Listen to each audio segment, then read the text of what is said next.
Hey friend, thank you so much for your purchase. So in this video, I'm going to quickly show you how to access your content ASAP. So first and foremost, you gotta locate your invoice. Invoice has the key to literally everything.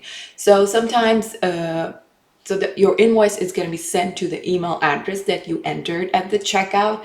So please go have a look and inside your email platform.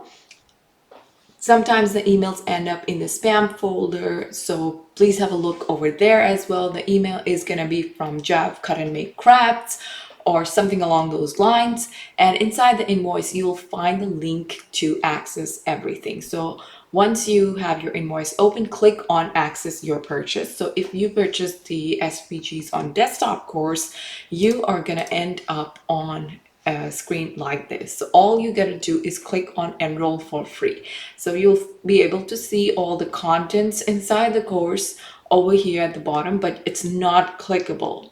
The only way to access it is first to create your account. So click on enroll for free and enter all of your details over here. You can use your Google or your Facebook login and then click on sign up. So once you sign up, you'll be taken to the dashboard where you'll be able to see the course. So go ahead and do that. And if you have any questions, feel free to reach out. Please note we have a response time of 48 hours. So please be patient until we get back to you. All right. Thank you so much. Bye bye.